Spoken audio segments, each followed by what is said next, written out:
중동에서 전쟁이 터졌을 때 가장 먼저 전화를 받은 나라는 어디였을까요? 이란의 탄도미사일 수백 발이 걸프 국가들을 향해 날아들던 그날 밤, 아랍에미리트 국방부가 긴급히 연결한 수신자는 누구였을까요? 그리고 그 다음 날, 대구공항에서 수송기가 떴습니다. 한국 공군이 직접 운용하던 천궁이 미사일을 싣고 요격률 90%, 중동 하늘을 지킨 것은 한국이 만든 미사일이었습니다. 그리고 사천에 있는 KF-21 양산 1호기 앞에 섰을 때 저는 비로소 이해했습니다. 제가 틀린 것이 아니라 처음부터 보지 않으려 했다는 것을. 그 전에 잠깐 누르는데 1초도 걸리지 않는 좋아요와 구독 버튼을 눌러주시면 영상 제작에 아주 큰 힘이 됩니다. 그럼 오늘의 사연 시작합니다. 제 이름은 칼 드레이크입니다. 워싱턴 DC에 있는 방산 전략 싱크탱크의 수석 분석관으로 저는 28년을 전 세계 전투기 수출 시장의 흐름을 읽는 일에 바쳤습니다. 미 공군 조달국에서 사회생활을 시작해 록히드 마틴, 보잉, 레이시온의 전략 자문을 거쳤고 어느 나라가 어떤 전투기를 살 것인지, 어느 동맹이 어떤 무기 체계를 구축할 것인지를 예측하는 일에서 저는 단 한 번도 크게 빗나간 적이 없었습니다. 동료들은 저를 가리켜 시장의 나침반이라고 불렀습니다. 저는 그 말이 싫지 않았습니다. 저는 데이터를 믿었고 데이터는 저를 배신한 적이 없었으니까요. 적어도 그때까지는 그랬습니다. 저는 텍사스 오스틴에서 태어났습니다. 아버지는 공군 출신이었고 집 안 거실에는 언제나 항공기 모형이 줄지어 서 있었습니다. F4, F-15, F-16. 아버지는 그것들을 먼지 하나 없이 닦았습니다. 저는 어린 시절 그 모형들을 바라보며 하늘을 지배하는 것이 곧 세상을 지배하는 것이라는 생각을 자연스럽게 품었습니다. 텍사스 대학교에서 항공우주공학을 전공했고 졸업 직후 미 공군 조달국에 들어갔습니다. 처음에는 기술평가 담당이었습니다. 전투기의 레이더 성능, 전자전 장비의 신뢰성, 항공전자 시스템의 국산화율, 숫자들을 다루는 일이 저는 좋았습니다. 감정이 끼어들 여지가 없었으니까요. 조달국에서 7년을 보낸 뒤 저는 민간으로 나왔습니다. 방산 컨설팅은 당시 막 성장하던 분야였습니다. 록히드 마틴이 F-35 프로그램을 본격화하면서 수출 시장에 대한 정밀한 분석 수요가 폭발적으로 늘어나던 시절이었습니다. 저는 그 흐름의 중심에 섰습니다. 어느 나라 공군이 어떤 예산을 갖고 있는지, 그 나라의 정치 지형이 어떻게 무기 선택에 영향을 미치는지, 경쟁 기종과의 성능 격차가 최종 결정에서 어느 정도 비중을 차지하는지, 저는 그 모든 변수를 표로 만들고 수치로 환산하는 사람이었습니다.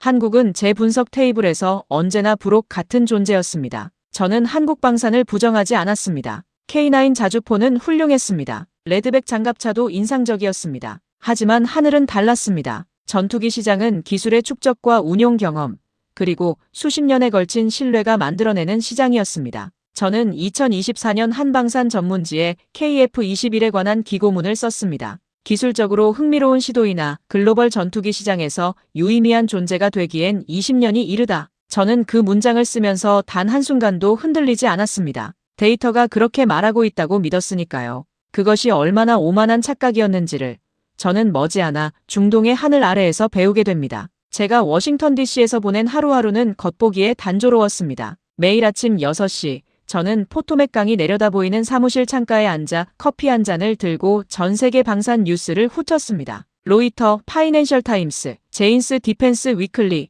디펜스 뉴스. 그것들을 순서대로 읽고 나면 오전 8시가 됐습니다. 그때부터는 본격적인 분석 작업이 시작됐습니다. 각국 방위 예산 변동 추이, 전투기 도입 협상 진척 상황, 미국 국무부의 무기 수출 승인 목록. 저는 그것들을 엑셀 시트에 정리하고 변수를 입력하고 예측 값을 뽑아냈습니다. 오후에는 대체로 회의가 있었습니다. 싱크탱크 내부 회의도 있었고 외부 방산 기업 관계자들과의 면담도 있었습니다. 록히드 마틴의 수출 담당 임원이 찾아오는 날은 을의 골프 약속으로 이어졌습니다. 버지니아의 조용한 코스에서 페어웨이를 걸으며 우리는 어느 나라가 F-35를 살 준비가 됐는지, 어느 나라의 조건을 더 걸어야 하는지를 자연스럽게 이야기했습니다. 그 대화들이 보고서가 됐고 보고서가 정책에 영향을 미쳤습니다. 저는 그 구조 안에 깊숙이 자리 잡고 있었습니다. 중동은 늘 복잡한 시장이었습니다. 미국이 이스라엘을 최우선으로 배려하는 구도 안에서 걸프 국가들은 언제나 두 번째 선택지를 강요받았습니다. F-35는 중동에서 오직 이스라엘만이 보유할 수 있었습니다. 아랍에미리트가 그토록 갈망했어도 사우디아라비아가 협상 테이블에 앉아도 결론은 달라지지 않았습니다. 그 빈틈을 유럽이 파고들었습니다. 프랑스의 라팔, 영국의 유로파이터, 그 경쟁 속에서 한국은 등장하지 않았습니다. 저는 그것이 당연하다고 생각했습니다. 전투기는 신뢰의 무기입니다. 수십 년 함께 싸워온 역사가 없으면 그 시장의 문은 열리지 않는다고 저는 믿었습니다. 저의 동료 마이크 헨리는 달랐습니다. 마이크는 중동 전문 방산 분석관으로 걸프 국가들의 군사 조달 동향을 추적하는 일을 20년 가까이 해온 사람이었습니다. 우리는 같은 싱크탱크 안에서도 자주 의견이 엇갈렸습니다. 마이크는 감으로 읽는 사람이었고 저는 숫자로 읽는 사람이었습니다. 2025년 가을 어느 날 마이크가 제 사무실 문을 두드렸습니다. 그는 태블릿 화면을 들이밀었습니다. 한국방산 전시회에 참가한 걸프 국가 대표단 규모 추이였습니다. 2022년, 2023년, 2024년 숫자가 매년 거의 3배씩 늘어 있었습니다. 저는 화면을 보고 고개를 끄덕였습니다. 흥미롭네 라고 말했습니다. 그리고 파일을 닫았습니다. 관심이 계약이 되려면 수년이 걸립니다. 저는 그 시간표를 누구보다 잘 안다고 생각했습니다. 그날 마이크의 표정이 어땠는지를 저는 나중에야 떠올렸습니다. 그는 안타깝다는 눈빛을 하고 있었습니다. 싱크탱크의 주요 후원사는 미국 방산 기업들이었습니다. 로키드 마틴, 레이시온, 보잉, 노스럽 그루먼. 그들의 후원금은 우리 연구소의 예산 절반 이상을 차지했습니다. 저는 그것이 분석의 독립성을 해친다고 생각하지 않았습니다. 데이터는 거짓말하지 않으니까. 저는 그렇게 믿었습니다. 하지만 사람은 거짓말을 합니다. 데이터를 선택하는 사람이 거짓말을 할 때 데이터도 거짓말을 하게 됩니다. 저는 오랫동안 그 사실을 몰랐습니다. 아니, 알고 싶지 않았습니다. 표면은 고요했습니다. 하지만 2025년 하반기부터 수면 아래에서 무언가가 움직이고 있었습니다.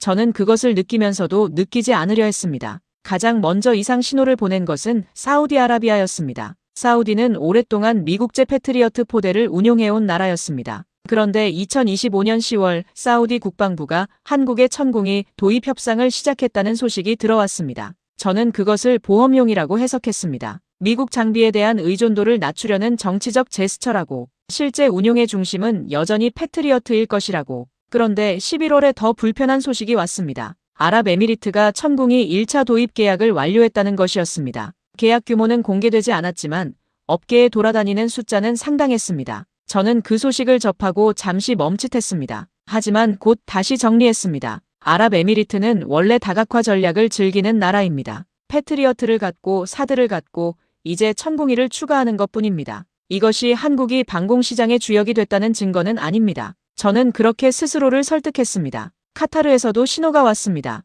카타르 공군 관계자가 서울을 방문해 한국항공우주산업과 접촉했다는 첩보가 들어왔습니다. KF-21에 대한 초기 관심이었습니다. 저는 이번에도 같은 논리를 적용했습니다. 관심과 계약은 다른 문제다. 한국 전투기가 공군에 전력화되지도 않았는데 중동 국가가 계약을 할 리 없다. 저는 그 판단이 옳다고 확신했습니다. 하지만 그 확신의 이면에는 한 가지 불편한 감정이 있었습니다. 만약 내가 틀렸다면. 그 생각이 잠깐 머릿속을 스쳐 지나갔다가 사라졌습니다. 저는 애써 그것을 쫓아냈습니다. 마이크 헨리는 그 무렵 다시 제 앞에 나타났습니다. 이번에는 점심을 함께 하자고 했습니다. 우리는 포토맥 강변의 식당에 마주 앉았습니다. 마이크는 샐러드를 먹으면서 천천히 말했습니다. 칼, 나는 지금 중동이 변하고 있다고 생각해. 한국 방산에 대한 관심이 이번에는 달라. 단순한 다각화 전략이 아니야. 저는 포크를 내려놓고 물었습니다. 근거가 뭐야? 마이크는 조용히 웃었습니다. 근거는 곧 나와.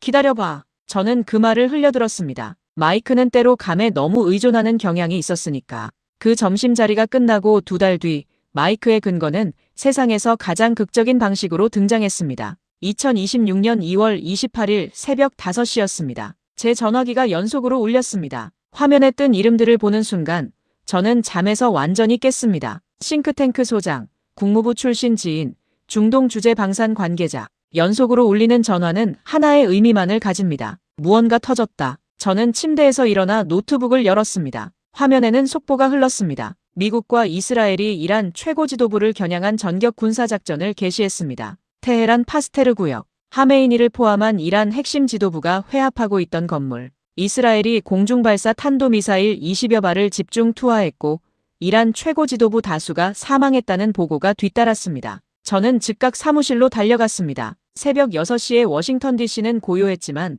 우리 싱크탱크 안은 이미 불이 켜져 있었습니다. 분석관들이 각자의 자리에서 화면을 들여다보고 있었습니다. 저는 중동 방공망 파일을 열었습니다. 이란의 반격은 예상된 수순이었습니다. 문제는 규모와 속도였습니다. 오전 7시 첫 번째 전황 보고서가 들어왔습니다. 이란이 반격을 개시했습니다. 탄도미사일과 자폭드론을 동시에 발사했고 총 발사량은 추정 6,000발 이상. 저는 그 숫자를 보고 잠시 멈췄습니다. 6,000발. 그것은 단순한 보복이 아니었습니다. 그것은 중동 전체를 불바다로 만들겠다는 선언이었습니다. 타깃은 광범위했습니다. 이스라엘뿐 아니라 아랍에미리트, 사우디아라비아, 카타르, 쿠웨이트, 걸프 전체가 이란의 미사일 우산 아래 놓였습니다. 저는 각국의 방공체계 현황 파일을 꺼냈습니다. 아랍에미리트, 패트리어트, 사드, 그리고 최근 도입한 천궁이. 저는 처음에는 그 리스트에서 천궁이를 가볍게 훑었습니다. 보조체계 정도로 생각했습니다. 그런데 오전 10시 두 번째 보고서가 왔습니다. 아랍에미리트 방공망의 초기 요격 성과, 숫자들이 적혀 있었습니다. 그리고 그 옆에 기종별 기여도 분류가 있었습니다. 저는 그 표를 보는 순간 손가락이 멈췄습니다. 천궁이의 기여도 수치가 패트리어트를 앞서고 있었습니다. 요격률 추정 90% 이상. 저는 화면을 닫았다가 다시 열었습니다. 숫자는 바뀌지 않았습니다. 저는 즉각 의심했습니다. 전쟁 초기 보고서는 항상 과장됩니다. 현장의 긴장감이 숫자를 부풀립니다. 저는 지난 20년 동안 수십 번의 분쟁에서 그 패턴을 봤습니다. 걸프전, 이라크전, 시리아 내전, 예멘 분쟁. 첫 보고서의 숫자는 시간이 지나면 반드시 조정됩니다. 저는 그 논리를 천궁이에도 적용했습니다. 이것은 초기 과장 데이터다. 며칠 지나면 수정될 것이다. 저는 동료들에게 그 판단을 공유했습니다. 회의실 안의 반응은 엇갈렸습니다. 몇몇은 고개를 끄덕였고 몇몇은 표정이 굳었습니다. 중동 현장 경험이 있는 젊은 분석관 제이미 콜이 조심스럽게 말했습니다. 드레이크 씨, 이번에는 조금 다를 수 있어요. 현장에서 올라오는 복수의 채널이 같은 숫자를 보내고 있거든요. 저는 제이미를 보며 짧게 웃었습니다. 복수의 채널도 같은 오류를 공유할 수 있습니다. 저는 그렇게 답했습니다. 하지만 속으로는 달랐습니다. 뭔가 이상했습니다. 저는 중동에 있는 미군 방공망 담당 출신 지인 조 맥브라이드에게 연락했습니다. 조는 은퇴 후 현재 민간 안보 컨설턴트로 걸프 지역에서 활동하고 있었습니다. 그는 현장과 가장 가까운 사람이었습니다. 저는 짧게 문자를 보냈습니다. 천궁이 요격 성과 데이터 신뢰할 수 있어? 조의 답장은 2시간 뒤에 왔습니다. 내용은 짧았습니다. 칼, 천궁이 진짜야. 이번에는 과장 없어. 저는 그 문자를 3번 읽었습니다. 조 맥브라이드가 과장하는 사람이 아니라는 것을 저는 알았습니다. 그는 오히려 수치를 보수적으로 잡는 쪽이었습니다. 저는 노트북 화면을 꺼놓은 채 한동안 멍하니 앉아 있었습니다. 그때 또 다른 소식이 들어왔습니다. 아랍에미리트가 한국에 긴급 연락을 했다는 것이었습니다. 천궁이 미사일 추가 공급 요청이었습니다. 그것도 대구공항에서 수송기로 직접 가져오는 방식으로. 저는 그 소식을 처음에는 믿지 않았습니다. 자국 공군이 운용하는 무기를 뺏어 보낸다는 것은 아무 나라나 할 수 있는 결정이 아닙니다.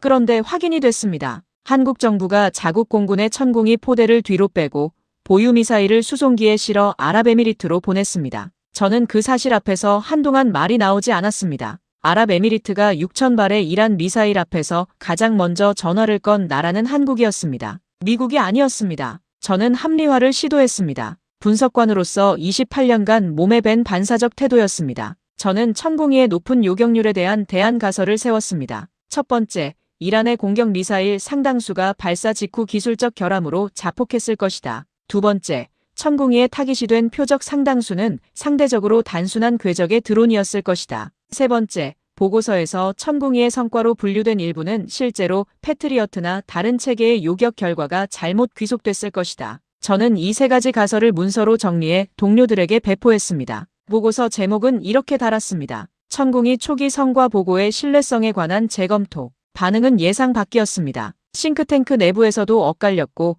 외부에서는 더 강한 반박이 왔습니다. 중동 현지에서 활동하는 방산 분석관 그룹이 공동으로 반박 문건을 보내왔습니다. 핵심은 하나였습니다. 이란의 자폭 드론은 적어도 비행과 지속적인 경로 변경 기동을 통해 기존 방공망을 교란해온 무기 체계입니다. 그 드론들을 정확히 식별하고 격추한 것이 천궁이의 교전 기록으로 확인됩니다. 단순한 고고도 탄도미사일 요격이 아니라 적어도 교란 표적을 복합 대응한 성과입니다. 이것은 과장이 아닙니다. 그날 오후 마이크 헨리의 문자가 왔습니다. 내용은 짧았습니다. 칼, 지금 내 보고서는 틀렸어. 그리고 너도 알잖아. 저는 그 문자에 한동안 답하지 않았습니다. 알잖아. 그 두 글자가 마음 안에서 울렸습니다. 저는 알고 있었습니다. 하지만 인정하는 것과 아는 것은 다른 일이었습니다. 인정하는 순간 제 28년이 흔들립니다. KF-21에 관해 썼던 그 문장이 한국 방산을 가볍게 분류했던 그 모든 보고서들이 오류의 집적이 됩니다.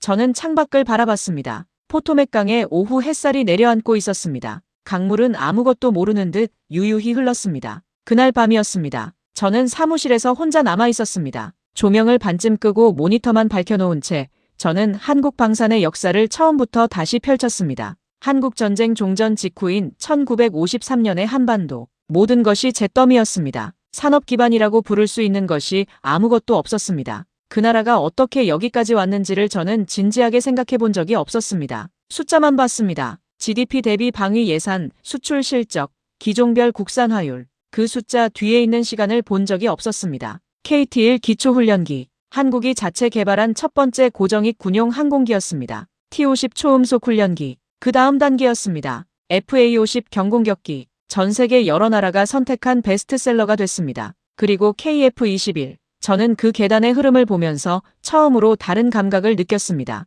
이것은 도약이 아니었습니다. 이것은 싸움이었습니다. 한 계단 한 계단 서두르지 않고 포기하지 않고 실패해도 다시 올라서는 방식으로 이 나라는 올라왔습니다. 저는 언제부터인가 손바닥에 땀이 나고 있다는 것을 느꼈습니다. 제가 2024년에 썼던 문장이 떠올랐습니다. 글로벌 전투기 시장에서 유의미한 존재가 되기엔 20년이 이르다. 저는 그 문장이 부끄러웠습니다. 처음으로 저는 그날 밤 제 삶을 되돌아봤습니다. 저는 왜 이 일을 시작했던 것일까? 텍사스 집 거실에서 아버지가 닦던 항공기 모형들. 저는 그것들이 아름다웠습니다. 하늘을 나는 것이 아름다웠고 그것을 만드는 사람들이 위대해 보였습니다. 그런데 언제부터인가 저는 그 아름다움을 숫자로만 보기 시작했습니다. 어느 기종이 더 비싸게 팔리는지, 어느 나라의 수출 승인이 더 수월한지, 저는 하늘을 잃어버린 채 시장만 보는 사람이 됐습니다. 그리고 그 시장의 논리 안에서 한국을 부록으로 분류했습니다. 방 안이 조용했습니다. 귓속에서 심장 소리만 들렸습니다. 다음 날 오후 저에게 예상치 못한 연락이 왔습니다. 파이살 알마크툼이었습니다. 아랍에미리트 국방부 전략획득국의 전직 국장 출신 고문으로 저와는 2번의 방산 전시회에서 명함을 교환한 사이였습니다. 파이살은 아랍에미리트 왕실 출신의 군사 전문가였습니다. 조용하고 날카로운 사람이었습니다. 그가 전화를 걸어온 것은 이례적이었습니다. 그는 인사 없이 바로 본론을 꺼냈습니다. 드레이크 씨, 당신의 최근 보고서를 읽었습니다. 직접 와서 보시는 게 어떻겠습니까? 우리가 무엇을 경험했는지를. 저는 잠시 침묵했습니다. 그가 말한 것의 무게가 느껴졌습니다. 아랍에미리트행 항공기는 다음 날 오전 출발이었습니다. 저는 짐을 챙기면서 마이크에게 문자를 보냈습니다. 아부다비 다녀온다. 마이크의 답장은 빨랐습니다. 잘 보고 와. 제대로 봐. 비행기가 이륙하면서 워싱턴 DC의 불빛이 점점 작아졌습니다. 저는 창에 이마를 붙이고 그 불빛들을 바라봤습니다. 그 도시에서 제가 쌓아온 28년이 저 아래 어딘가에 있었습니다.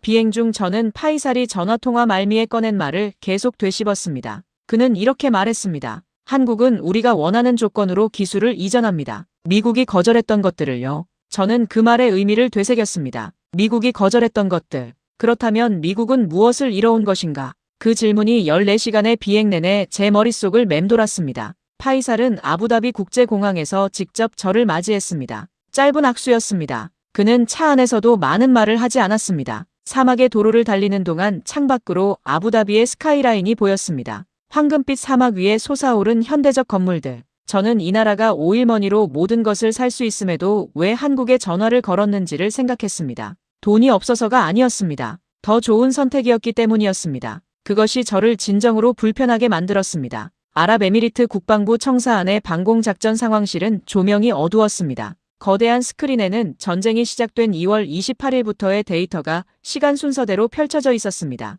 이란이 발사한 탄도미사일과 자폭 드론의 궤적, 각 방공체계의 교전 기록, 요격 성공과 실패의 분류. 저는 그 데이터를 앞에 두고 처음으로 말문이 막혔습니다. 워싱턴 DC에서 보던 보고서와는 차원이 달랐습니다. 이것은 살아있는 기록이었습니다. 브리핑 담당 대령이 포인터로 화면을 짚어가며 설명했습니다. 저는 통역 없이도 숫자는 읽을 수 있었습니다. 천궁이의 교전 기록이 보였습니다. 자폭드론 요격, 단거리 탄도미사일 요격, 복합기동 표적 요격. 그 옆에 성공률 수치가 있었습니다. 저는 그 숫자 앞에 오랫동안 서 있었습니다. 파이살이 제 옆에 서서 조용히 말했습니다. 2월 28일 저녁 우리 방공사령관이 저에게 전화했을 때 그가 한 말이 있습니다. 패트리어트보다 천궁이 먼저 닿았다고요. 저는 그 말을 듣는 순간 등줄기에 뭔가가 흐르는 느낌을 받았습니다. 차갑지도 뜨겁지도 않은 전기 같은 것이었습니다. 저는 결심했습니다. 더 이상 멀리서 추정하지 않겠다고. 저는 파이살에게 일정을 연장하겠다고 말했습니다. 사우디아라비아, 카타르, 쿠웨이트도 가보고 싶다고 했습니다. 파이살은 고개를 끄덕였습니다. 그리고 이렇게 덧붙였습니다. 가시면 다들 비슷한 말을 할 겁니다. 준비하세요. 저는 그날 밤 아부다비 호텔방에서 노트북을 열었습니다. 워싱턴 DC에 메일을 보냈습니다. 싱크탱크 소장에게 일정 연장 통보였습니다. 그리고 한 가지를 더 했습니다. 한국 방산 개발의 역사를 처음부터 다시 정리한 문서를 새로 열었습니다. KT1부터 KF21까지, 헬기부터 자주포까지, 천궁이부터 LSM까지. 저는 한 줄 한 줄 읽어내려갔습니다. 새벽 2시가 넘어서야 잠이 들었습니다. 사우디아라비아 리야드에서 저는 방위부 국제협력국 관계자와 오전 2시간의 면담을 가졌습니다. 그는 처음에는 조심스러웠습니다. 하지만 제가 천궁이 실전 데이터를 직접 언급하자 표정이 달라졌습니다. 그는 말했습니다. 우리는 패트리어트를 오래 운용해왔습니다. 훌륭한 체계입니다. 하지만 이번 전쟁에서 우리가 경험한 것은 달랐습니다. 천궁이가 없었다면 결과가 달랐을 겁니다. 저는 메모를 했습니다. 손이 빨라졌습니다. 사우디 관계자는 추가로 말했습니다. 우리는 한국의 LSM 도입도 검토하고 있습니다. 2027년 한국 공군 전력화가 확인되면 협상을 본격화할 계획입니다. 천궁이에서 LSM으로, 단거리에서 장거리로. 저는 그 구상의 스케일을 머릿속에서 그렸습니다. 방공망 하나가 아니라 방공 생태계 전체였습니다. 카타르 도하에서는 더 직접적인 말이 기다리고 있었습니다. 카타르 공군 전략 획득 담당 준장이 회의실에서 앉자마자 꺼낸 말이었습니다. 드레이크 씨, 우리는 패트리어트를 갖고 있습니다. 사드도 있습니다. 그런데 이번 전쟁에서 천궁이가 없었던 것이 뼈아팠습니다. 우리가 다음에 살 것은 천궁입니다. 그것도 빨리. 저는 그 말을 받아 적으면서 잠시 멈칫했습니다. 이것은 협상 언어가 아니었습니다. 이것은 절박함이었습니다. 카타르는 세계 최대 천연가스 생산국 중 하나이고 돈이 없어서 무기를 못 사는 나라가 아닙니다. 그 나라가 빨리라는 단어를 쓰고 있었습니다. 쿠웨이트에서는 또 다른 이야기가 나왔습니다. 쿠웨이트 방위부 조달 담당 관리가 천무 다연장 로켓 시스템에 대한 이야기를 꺼냈습니다. 우리가 한국에 요청한 것이 있습니다. 천무에서 발사할 수 있는 사거리 500km급 지대지 미사일을 개발해달라는 것이었습니다. 우리는 그것이 필요합니다. 저는 그 말을 듣는 순간 노트북 화면에서 시선을 들었습니다. 단품 무기가 아니었습니다. 걸프 국가들이 원하는 것은 위성에서 장거리 미사일까지, 단거리 방공에서 대형 수상함까지, 처음부터 끝까지 하나의 공급망에서 나오는 무기 체계였습니다. 그리고 그 공급망의 이름이 한국이었습니다. 저는 등이 서늘해지는 것을 느꼈습니다. 이것은 제가 상상한 방산 시장의 그림이 아니었습니다. 이것은 완전히 새로운 질서였습니다. 중동 순방 마지막 날, 저에게 워싱턴 DC에서 연락이 왔습니다. 싱크탱크 소장이었습니다. 그의 목소리는 평소와 달리 낮고 단단했습니다. 칼, 자네가 중동에서 수집하는 내용이 여기까지 들리고 있어. 자네도 알다시피 우리 후원사들 중 일부가 예민하게 반응하고 있거든.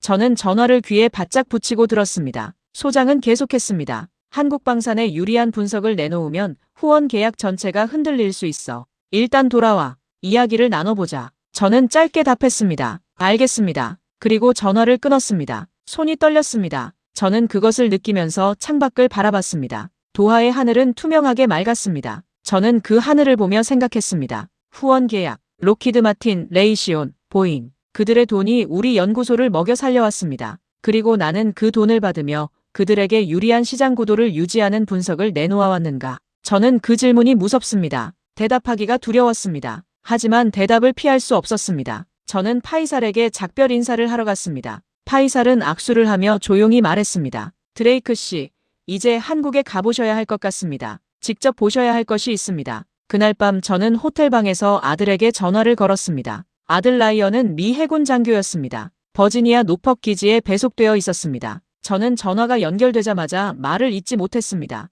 한동안 침묵이 흘렀습니다. 라이언이 먼저 물었습니다. 아빠, 괜찮아요? 저는 그냥 내 목소리가 듣고 싶었다 라고 말했습니다. 라이언은 잠시 뜸을 들이다가 말했습니다. 아빠, 제가 군인이 된 건 진실편에 서기 위해서였어요. 아빠는 왜 분석관이 된 거예요? 저는 그 말을 듣는 순간 다리에 힘이 풀렸습니다. 침대 끝에 천천히 주저앉았습니다. 라이언은 왜 그 말을 한 것인지 모르고 한 말이었습니다. 하지만 그것은 제가 가장 듣고 싶었고 가장 듣기 두려웠던 말이었습니다. 다음 날 아침 6시, 저는 노트북을 열었습니다. 싱크탱크 소장에게 메일을 보냈습니다. 제목은 사직 통보였습니다. 28년. 저는 그 숫자를 떠올리며 발송 버튼을 눌렀습니다. 손이 덜덜 떨렸습니다. 하지만 마음은 이상하게 고요했습니다. 저는 그 길로 한국행 항공편을 검색했습니다. 도하에서 인천까지. 저는 로키드 마틴의 후원금도 없고 싱크탱크의 명함도 없이 혼자 한국으로 가는 비행기에 올랐습니다. 그것이 제 인생에서 가장 두렵고 가장 자유로운 순간이었습니다.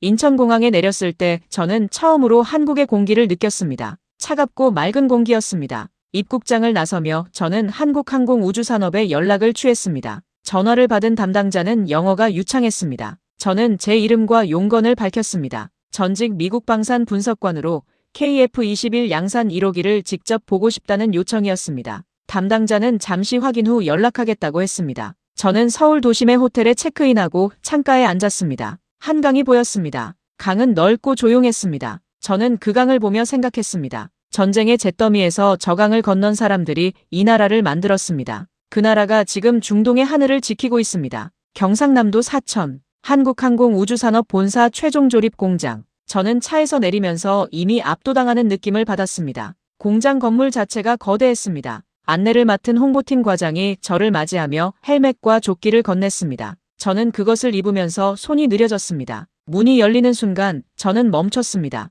KF-21 양산 1호기가 거기 있었습니다. 도색이 완성된 기체, 회색과 청색이 섞인 위장 도장, 날개 끝에서 기수까지의 길이가 눈으로 다 들어오지 않았습니다. 저는 앞으로 한 걸음씩 걸었습니다. 기체 앞에 서자 고개를 들었습니다. 코킹피트 유리가 실내 조명을 반사해 빛나고 있었습니다. 안내를 맡은 연구원이 조용히 설명을 시작했습니다. 엔진은 미국 제너럴 일렉트릭 제품을 탑재했지만 레이더, 전자전 장비, 전자광학 목표 추적 장비는 모두 국산입니다. 미국이 기술 이전을 거부했기 때문에 한국이 스스로 만들었습니다. 국산화율은 현재 65%를 넘습니다. 저는 그 말을 들으면서 눈시울이 뜨거워지는 것을 느꼈습니다. 미국이 거부했기 때문에 스스로 만들었습니다. 그 문장이 제 안에서 울렸습니다. 저는 기체 옆면을 천천히 걸으며 손을 뻗었습니다. 차가운 금속 표면에 손가락 끝이 닿았습니다. 이 차가움 안에 수십 년의 시간이 들어있었습니다. KT1에서 시작해 T50을 거쳐 여기까지 온 그 시간이. 저는 한참을 그 자리에 서 있었습니다. 연구원이 조심스럽게 물었습니다. 괜찮으세요? 저는 고개를 끄덕였습니다. 괜찮습니다. 더 이상 아무 말도 할 수 없었습니다. 공장 안에는 야간 잔업 중인 기술자들이 있었습니다. 흰 작업복을 입은 그들은 저를 힐끗 쳐다봤다가 다시 자기 일로 돌아갔습니다. 나사 하나를 조이고 배선 하나를 확인하고 수치를 측정하고 그 반복이 이 기체를 만들었습니다. 저는 그들의 손을 봤습니다. 거친 손이었습니다. 기름때가 조금 묻어있는 손이었습니다. 저는 28년 동안 데이터를 봤습니다. 그 데이터 뒤에 이런 손들이 있다는 것을 저는 단 한 번도 생각하지 않았습니다. 사천에서 서울로 돌아온 날 밤, 저는 한 분을 만났습니다. 방산 전문 매체를 운영하며 오랫동안 KF-21 개발 과정을 곁에서 지켜봐온 한국의 군사평론가였습니다. 우리는 용산의 작은 식당에서 마주 앉았습니다. 그분은 처음에는 저를 경계했습니다. 미국 방산 분석관 출신이 갑자기 나타나 이야기를 듣고 싶다고 하니 그럴 만도 했습니다. 저는 직접 말했습니다. 저는 2024년에 KF-21이 20년이 이르다고 썼습니다. 그 판단이 틀렸다는 것을 인정하러 왔습니다. 그분의 표정이 조금 풀렸습니다. 그분은 인도네시아 이야기를 꺼냈습니다. 인도네시아가 KF-21 16대 계약을 4월 초 체결할 가능성이 높다는 것이었습니다. 저는 그 말을 듣고 잠시 눈을 감았습니다. 첫 번째 수출국 KF-21의 역사가 시작되는 순간이었습니다. 그분이 말했습니다. T50도 인도네시아가 가장 먼저 샀습니다. 한국 항공기의 시작은 늘 인도네시아가 열었습니다. 저는 고개를 끄덕였습니다. 그리고 처음으로 물었습니다. 한국 사람들은 이것을 얼마나 알고 있습니까? 그분이 조용히 웃으며 답했습니다. 많이들 모릅니다. 그래서 제가 이 일을 하는 겁니다. 저는 그날 저녁 늦게 호텔에 돌아와 노트북을 꺼냈습니다. 새 문서를 열었습니다. 제목을 입력했습니다. 한국 방산이 글로벌 방산 판도를 다시 쓰고 있다. 부제는 이렇게 달았습니다.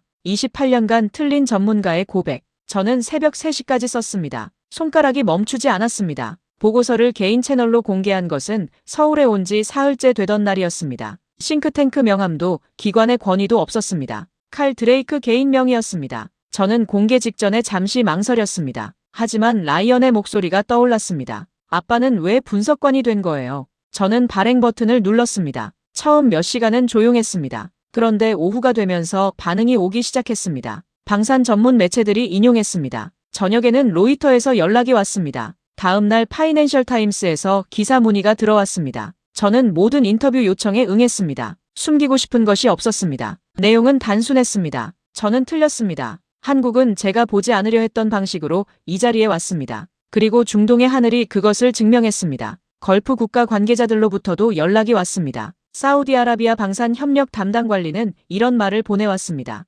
KF-21이 우리 공군에 배치될 때 함께 자리하고 싶습니다. 저는 그 문장을 읽고 한참 동안 앉아 있었습니다. 카타르 공군 준장도 짧은 메시지를 보냈습니다. 좋은 글이었습니다. 우리가 경험한 것과 정확히 일치합니다. 마이크 헨리도 연락했습니다. 그는 이렇게 썼습니다. 칼, 잘했어. 늦었지만 미국 방산업계에서도 반응이 왔습니다. 록히드 마틴 임원은 연락하지 않았습니다. 하지만 한때 제 동료였던 몇몇 분석관들이 조심스럽게 메시지를 보내왔습니다. 사실 나도 비슷하게 생각하고 있었어. 하지만 말하기 어려웠지. 저는 그 메시지들을 읽으며 복잡한 감정을 느꼈습니다. 진실은 언제나 말하기 어려운 쪽에 있었습니다. 저도 그것을 알면서 오래 침묵했으니까요. 시간이 흘렀습니다. 저는 서울에 남기로 했습니다. 워싱턴 DC의 아파트 계약은 정리했고 용산의 작은 원룸을 얻었습니다. 한국방산 독립 컨설턴트로 새로 시작했습니다. 기관의 후원도 없고 대형 방산 기업의 자문료도 없었습니다.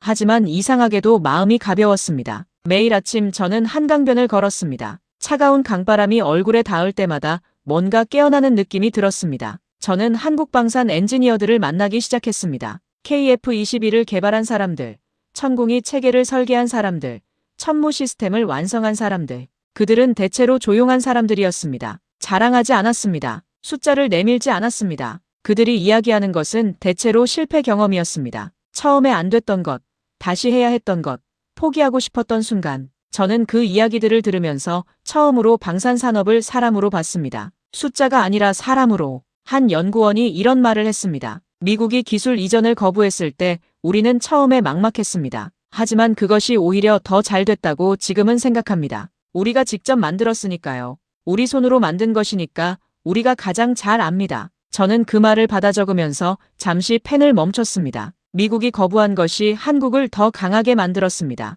그것이 아이러니인지 필연인지 저는 아직 다 이해하지 못합니다. 하지만 그것이 사실이라는 것만은 이제 압니다. LSAM 장거리 지대공 미사일이 2027년 한국 공군에 전력화될 예정이라는 소식도 확인됐습니다. 아랍에미리트와 사우디아라비아가 그 시점을 보고 도입 협상을 본격화할 것이라는 분석도 이제는 저만의 생각이 아니었습니다. 카타르가 천궁이 다음 도입국이 될 가능성이 높다는 이야기도 걸프 지역 전문가들 사이에서 이미 기정사실로 받아들여지고 있었습니다. 천궁이, 천무, KF-21, LSAM, 비호, 체계2, 하늘에서 땅까지, 단거리에서 장거리까지, 기관포에서 탄도미사일까지 한국은 방공 생태계의 전 영역을 채우고 있었습니다. 저는 사천 공장에서 만난 기술자들의 손을 자꾸 떠올렸습니다. 거칠고 단단한 손. 그 손들이 만든 것이 지금 중동의 하늘에서 날아다닙니다. 그 손들이 만든 기체가 사천 조립동 안에 서 있습니다. 저는 28년 동안 그 손들을 보지 않은 채 숫자만 봤습니다.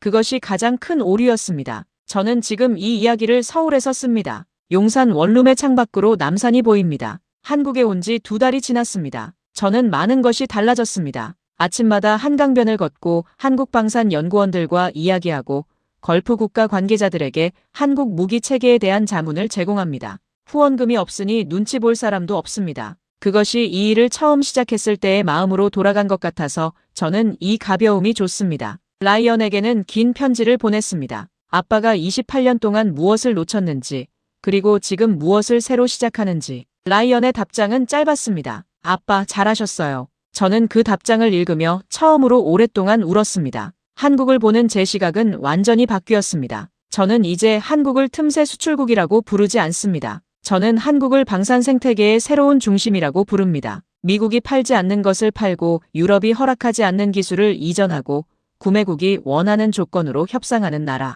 그것이 한국이 중동 전장에서 가장 먼저 전화를 받은 이유였습니다. 저는 2024년에 KF-21에 관해 이렇게 썼습니다. 글로벌 전투기 시장에서 유의미한 존재가 되기엔 20년이 이르다. 저는 그 문장을 지금도 기억합니다. 그리고 그 문장이 얼마나 틀렸는지도 압니다. 20년이 이른 것이 아니었습니다. 제 눈이 20년은 늦어 있었습니다. 이 나라는 이미 도착해 있었는데 저만 보지 못하고 있었습니다. 그것이 제가 이 자리에 있는 이유입니다. 틀렸다는 것을 인정하고 다시 제대로 보기 시작하기 위해서. 이 이야기는 무기에 관한 이야기가 아닙니다. 이것은 시간에 관한 이야기입니다. 한 계단 한 계단 서두르지 않고 포기하지 않고 실패해도 다시 일어서는 그 시간에 관한 이야기입니다. 한국은 전쟁의 잿더미에서 시작해 73년 만에 중동의 하늘을 지키는 나라가 됐습니다. 그것은 기적이 아닙니다. 그것은 사람의 힘입니다. 아버님 세대가 이 땅을 일구었고 그 위에 다음 세대가 공장을 세웠고 그 위에 또 다음 세대가 전투기를 만들었습니다.